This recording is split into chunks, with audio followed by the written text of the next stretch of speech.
الله يعني اليوم منتخب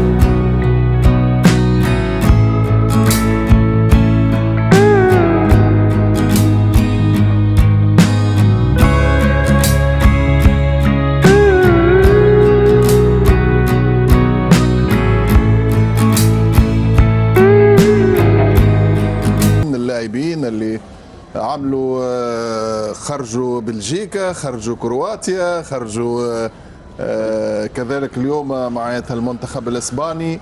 حسب رايي معناتها بطوله مميزه للمنتخب المغربي. حاجه ثانيه اللي كونه معناتها تيكا تاكا ماتت في 2018 واليوم كملت الدفنت. حسب رايي كره القدم هذه اصبحت عقيمه ولا جدوى منها. اليوم المنتخب المغربي يدفن التيكا تاكا. حلو. نعم عادل، يعني رئيس الاتحاد الاسباني كان يصرح عن المباراه، يصرح عن الفوز، يصرح عن التقدم للامام في بطوله كاس العالم. بالمقابل المنتخب المغربي، المسؤولين عن منتخب المغرب ما كان في اي تصريحات، كان في تركيز على المباراه فقط. وهذه كل الاحترافيه، يعني انك تركز على مع المباراه، خليك من التصريحات، لانه التصريحات كلها ما تفيد في حتى شيء، لان الواقع والحقيقه دائما فوق الميدان.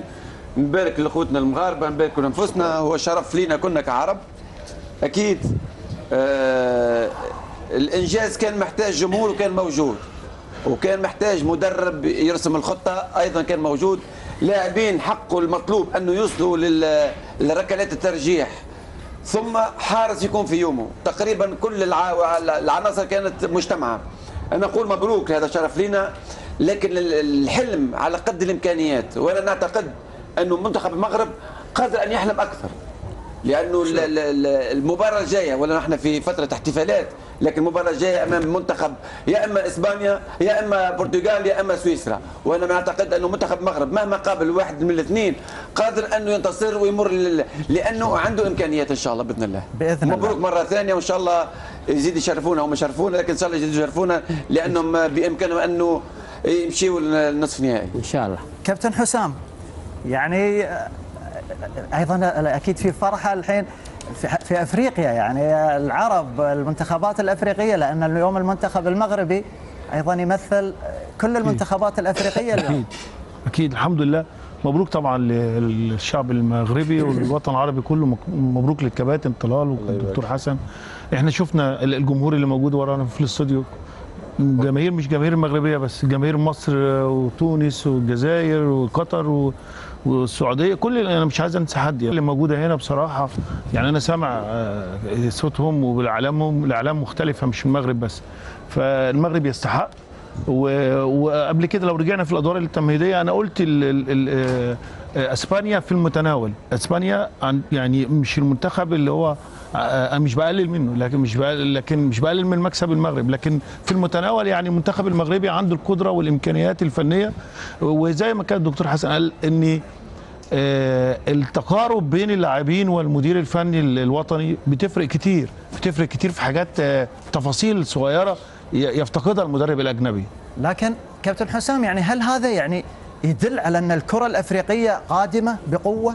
الكره الافريقيه موجوده، ومن الكاسات العالم اللي فاتت من حاجه و70 المنتخب الجزائري والمغربي ومنتخب كاميرون ونيجيريا، يعني ومنتخب مصر حتى لما منتخب مصر لما لعبنا هولندا باحسن تيم في العالم، كان لسه واخد 88 كاس الامم بفان باستن وخولت وريكارد وكومان، كل المجموعه دي كان دولت ما كانش فيه برازيل، كان فيه هولندا. فبالتالي عندنا القدره، بس الاستمراريه، اللي عدم الاستمراريه بعد اذنك هي الاداره. إدارة كرة القدم في الوطن العربي ككل في كرة القدم وأفريقيا والعرب أفريقيا سيئة للغاية. نجاح بالصدفة، نجاح نتيجة بعض اللاعبين يحترفون خارج في أوروبا، فبيرجعوا بفنيات بس عدد قليل من اللاعبين، ما في استراتيجيه، ما في استراتيجيه. النهارده ممكن ما تضمنش بعد كده المغرب كاس العالم هيبقى في نفس الشكل، لا، نتيجه ان في استقرار في الاداره، استقرار في الاجهزه الفنيه، هو ده اللي ممكن يعمل استمراريه للنجاح. نعم. بلال، مبروك لك ومبروك لنا وللجميع. المنتخب المغربي للجميع والعرب. اليوم شفنا مقابله والله رجوليه، المنتخب المغربي مع الطاقم الفني اللي عمل خطه، الخطه هذه اللي ركض الى الوراء ونجح فيها، مشى الفريق الاسباني حتى ضربات ترجيح. واليوم نشوف ولا نشوف في 120 دقيقه عدد الركنيات 8 لاسبانيا 0 للمغرب، ولكن فرص الحقيقيه للتهديف لصالح الفريق المغربي. نعم. يونس، مبارك لك ايضا فوز المغرب، اكيد عندك كلمه بشكل سريع ابو علي. مبارك للمنتخب المغربي، للجمهور المغربي، للشعب المغربي، للعرب ككل. منتخب قدم ما يستحق انه يفوز بمباراه اليوم. المنتخب المغربي قام مباراه تكتيكيه على مستوى عالي، كل المحللين تكلموا عن الاشياء اللي مفترض المنتخب المغربي يقوم فيها، وقام فيها ونجح فيها في المباراه هذه. اعتقد المباراه بدت من مؤتمر الصحفي لوليد الركراكي، رسائله كانت واضحه للاعبينه، الصبر، الهدوء، ونجح اليوم باقتدار في الوصول للدور الثماني. شكرا لك ابو علي. ابو عبد الرحمن، رحب فيك، مبارك لك فوز المغرب. احنا عندنا مباراه البرتغال، لكن اكيد من واجبه ان انا ابارك اكيد لك. انا حقيقه الزملاء كفوا وفوا، لكن بقول كلمه حقيقه.